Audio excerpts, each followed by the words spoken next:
We found something deep inside the earth, and I think we should stop digging. Submitted by MWMN19. Greetings, I feel obligated to share what we have found with the public. The following might seem crazy to most, but that is what we found. You may be wondering who I am. My name is Chris Mayer. I am a qualified geologist, though my job is to map the ocean floor. How I got into my current job position is a long story in itself, so I will not waste time on that. Up until 2018 I did just that, go to the oceans of the world and map their seafloor. At the beginning of that year, I returned from a voyage in the South Atlantic. I was ready to finally spend some time with my family. But then, not even a week since I came back home, I got a knock on my door. Two men dressed in black suits and black ties to boot greeted me at my door. They said they work with the CIA, and I was a man with a skill set that they needed. I, of course, wanted nothing to do with that. I wanted to rest and spend some time with my family. Then they showed me the check I would receive if I accepted their offer. $250,000 up front. Then for every day I spend on the project I will get $1,000. That piqued my interest. You can guess my answer from then on. Fast forward a few months and I found myself on an abandoned oil rig in the North Pacific Ocean. I can understand why they would want me as a seafloor mapper, but they wanted me as a geologist. They stated they found me adequate because I was used to being on the sea for extended periods of time. And this project of theirs needed someone experienced with seafaring life, I guess. Anyway, that oil rig was refitted with all kinds of modern gadgets and machinery, and most curious of all, a massive drill. I mean, that drill extended at least 200 feet into the air, and God knows how wide it was. Not to mention it went all the way to the sea floor, then into the earth itself. The machine was not active. I could only imagine the sound of it. Me and some others who came to the rig were shown to our rooms. We were not told for how long we'll be here. But we're here for the long run. As we came there late at night, we were told to rest up and that tomorrow we'll be briefed. We all proceeded to go to our bunks and have a good night's rest, as we would find out later on, that would be a luxury. Tomorrow morning we were woken up. It was about 5 a.m., though all of us were a bit drowsy still. We dressed and made our way to the room where we'll be briefed. After we entered the small room and sat on the chairs provided for us, we were greeted by an older man who was in his 50s probably. He was in a military uniform adorned with so many medals that if we were outside while it was sunny, his medals would have probably blinded us. He cleared his throat as he spoke. "Good day to you, ladies and gentlemen. My name is Captain Alexander Dawson. I'm the one supervising this operation," he greeted us. "First, let me make sure all of you are here," he stated as he reached into an interior pocket of his well-decorated uniform, revealing a folded piece of paper. He started listing off names and professions from the piece of paper. We had to raise our hand when he said our name and profession. It was as if we were back in school. In there he listed engineers, a couple of marine biologists and other professions in the various fields of science. The most surprising was the presence of a linguistic expert. Why would they need a linguist here? I asked myself. I was the last one listed. After he listed all of us and confirmed all were present, he continued. "Some of you may have noticed the large machine located in the center of the rig. That, ladies and gents, is a drill. We are part of a government project to discover what lays below our feet. We are drilling deep beneath the surface of the earth. Our mission is to gather more knowledge about our planet in order to further humanity's collective knowledge." He smiled and asked, "Any questions?" There was a short silence. Before an older man, I would wager even older than the man briefing us, with glasses, long messy gray hair and a mustache, raised his hand. "Yes? You are?" "Professor Carl Madison, the linguist. I have two questions. First is, why not simply drill on land? It would seem more practical, at least for me. Second is, why do you need a linguistic expert at a digging operation?" When Carl finished, Mr. Dawson gave him an unamused look. He wasn't expecting any questions at all, apparently. First, Dawson started, "That's classified. Second, I didn't make this list, so I can't answer that question." "Linguist," he said with a pinch of irritation in his voice. "Now, I'll brief you on your jobs." He told us what we had to know. In short, the engineers were needed on maintenance and extensions, meaning when the drill gets to a certain depth, the drill is extended on the surface so we can continue drilling down.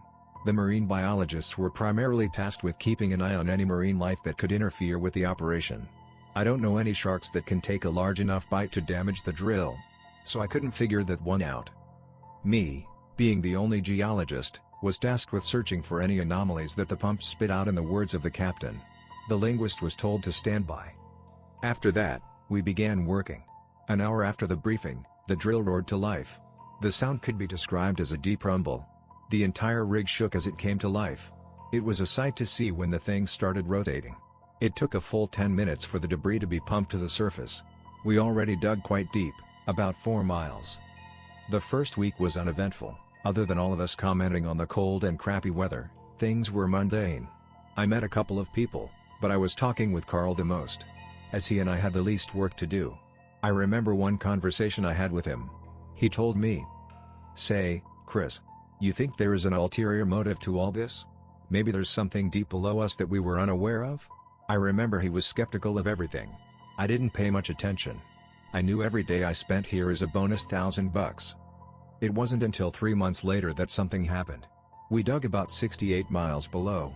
By my knowledge, we had only a little more to go until we breached the crust and started digging the asthenosphere. Then the pumps started spewing red. At first I thought it might be magma, but that was impossible. A bunch of shouting and panic led to the drill being shut down. I quickly made my way down. I saw some of the red liquid spilled on a platform.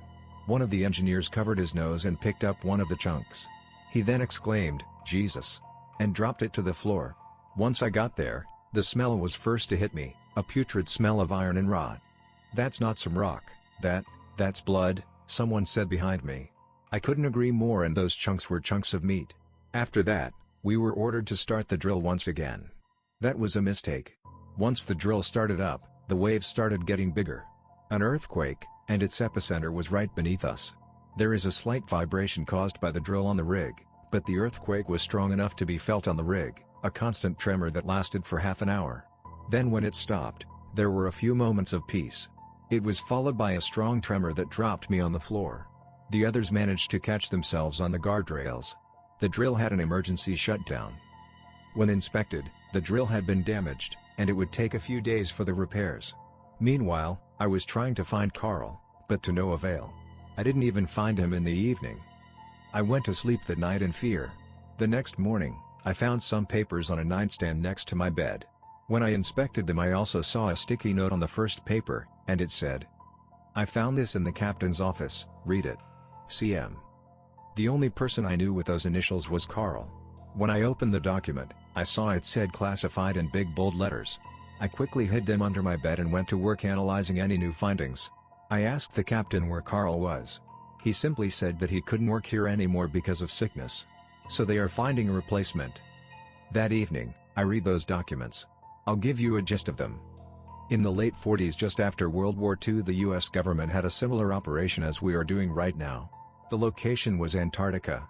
They wanted to establish a large base of operations somewhere isolated to drill as deep as they could. The name of the operation was the Deep Drill Experiment, or simply DDE. They began as we did, nothing of particular interest. Then they hit the same point of pumping out ore instead of rock. But unlike us, they just continued. They had a string of earthquakes hit the base, but didn't stop them either. If the drill broke, they quickly repaired it and continued. At one point they received a radio message originating from within the earth. It simply said, "Stop." They didn't stop. And shortly after, the mainland lost contact with the base. In 1947, the US Navy sent a large fleet to investigate what happened. 5,000 personnel with multiple aircraft and military ships. There were multiple casualties from an unknown assailant. The operation's name was High Jump. Those were not the Germans in Neuschwabenland, but rather something else entirely. The document itself didn't comment on the attackers, so I can't tell you much. As for the blood we pumped from the earth, well, the research from the base survived, most of it at least. They found that under the earth there is either an absolutely massive creature, or the earth itself is a biological entity. There was mention of Jormungandr and the Hollow Earth. They said that there is a subterranean civilization beneath our feet. Jormungandr is a mythological serpent in Norse myth, and they referred to the fleshy bit of earth as Jormungandr. If it weren't an official classified government report, I would have read this thinking it was some conspiracy theory bull. That was basically the end of the report. I threw it into the ocean after that, so as not to arouse suspicion or incriminate myself if they found out I had it. The next morning I saw one of the guys tasked with communications smoking on the top platform. I approached him and wanted to start small talk in order to get my mind off the document. After some conversing, he said to me, "Listen, Chris. I shouldn't be telling you this, but yesterday we got a message. And I can't explain how it's possible, but, yeah.